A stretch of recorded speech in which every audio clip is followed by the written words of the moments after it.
Good afternoon, everybody. Uneducated Economist here. So I'm just going to do a brief video here. I just wanted to share this article with you guys.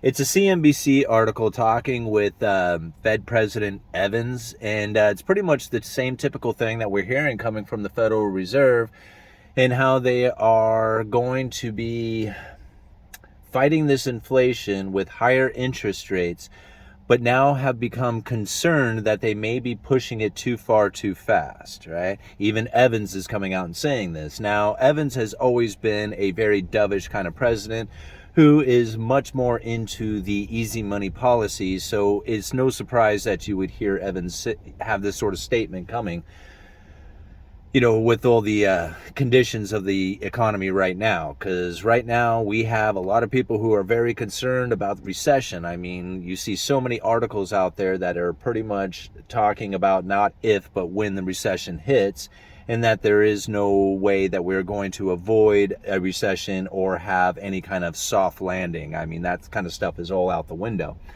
Now, what I found interesting about this article after I read it, because it's not a surprise to hear the Federal Reserve say that they are fearing that they are not going to be able to bring this inflation down, at least in a way that doesn't completely destroy the economy. I don't know if I'm saying that right, but anyway, pushing the rates too far too fast. Here's the thing. Listen to what they are saying. There is a lag. This is what the biggest concern I feel is coming from the Federal Reserve, in how they may not know exactly where to be. Because this is true to think. Like, once you have lifted the interest rates, it takes 6 months to a year before that starts to affect the economy. So right now, we are just now starting to feel the effects of the very first lifting of interest rates that the Federal Reserve had done. Think about that. We are just now starting to feel the real effects from the very first lifting of interest rates. That means we have all these other lifting of interest rates that have already taken place that the economy is going to be experiencing. So what the argument is now saying is that we don't know how much is too much until we get a feeling for what these lifting of interest rates has done. Right? Does that make sense? Because right now we have the markets who have already, done their thing off the information and everything that's come out. Like, the markets have already positioned themselves. But the real economy, the decisions that we make, the future projects that are coming in, all those transactions that are supposed to be taking place, and whether or not you have confidence that this economy is going to do well. This is really where the real economy starts to behave from these lifting of interest rates. If you lift the interest rates, it becomes restrictive. People get very fearful of, downturn in asset prices. They don't want to spend that money as freely. They start losing the wealth effect, which is what happens when asset prices go up. You see the house prices go up, you see the stock prices go up, you see all these things go up, and you think, oh wow, look at all this money I've made, right? Even though you haven't sold anything or actually have the money, just the idea that the prices have gone up as much as they have gives you this feeling that you have this wealth. And then you go out and start spending that into the economy. Well, the exact opposite happens when you have a downturn in the economy, or at least in the markets like we are seeing right now, especially when the markets are behaving off this information, because the real interest rates, or not the real interest rates, the interest rates haven't affected the real economy yet. They're just now starting to. So all this stuff you have to take into consideration. Now, go and read this article, right? I'll leave a link down in the description for you guys. Go and look at the very last paragraph of this article and look at what Evans said. That he was hoping that they would get more relief from the supply side of things. And I laugh at this. I so laugh at this, because when they made this statement months ago, like when they said, okay, we're going to get rid of the mandates, we're going to start, dealing with this inflation, we're going to start raising interest rates, we're going to unwind the balance sheet. They started making all these statements out there to try and condition the markets to get ready for the lifting of interest rates, to be in a more constrictive economy, right? And now, what did I say back then? I said, how is this going to happen? How is it that you are going to bring an inflation scenario down with the help of the supply chain by lifting of interest rates? Like, that does not make sense to me. Because if you are working the supply side of things, if you are a distributor, a retailer, a wholesaler, whatever, you're working on that supply side of things. And now what the Federal Reserve wants is for you to start doing your job more. They want you to invest. They want you to start working harder, try to get that supply moving through the system more efficiently, right? That's what they're hoping for. But yet at the same time, they are going to lift interest rates, which one is going to make it harder for you to invest, right? To borrow money to invest into your company. And then two, that's going to kill the consumer, the person that you're going to rely on to buy the products that you're trying to get through the distribution network.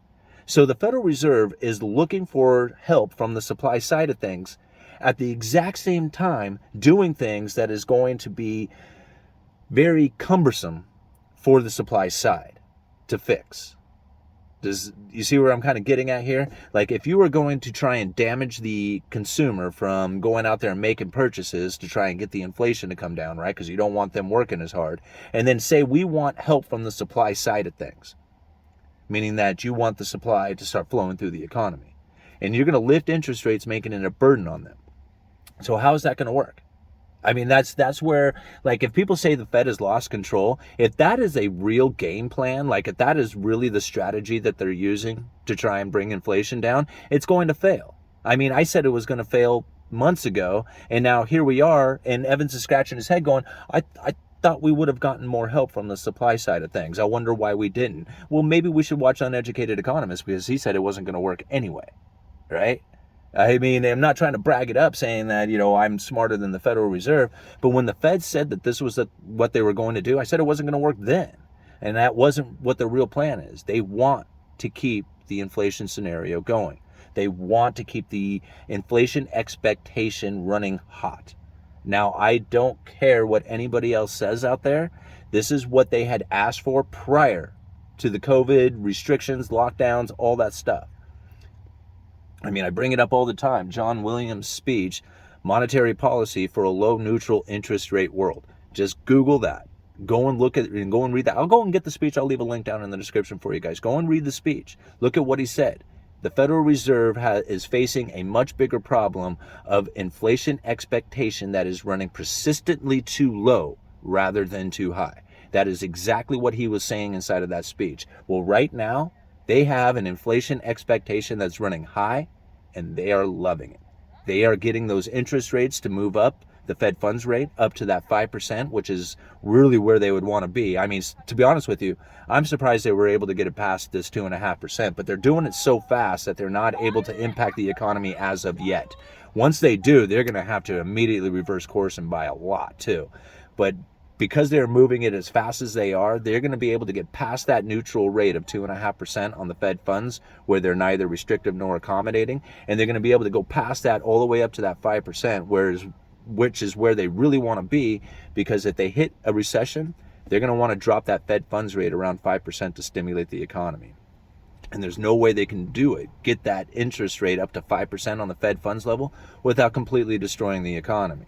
So this is how they were able to do it. They got the inflation expectation running extra hot, extra long for an extended period of time, and then promised the people that they were going to battle it with the lifting of interest rates. They need to do it incredibly fast so that the economy doesn't catch up to the fact that they have lifted interest rates too far.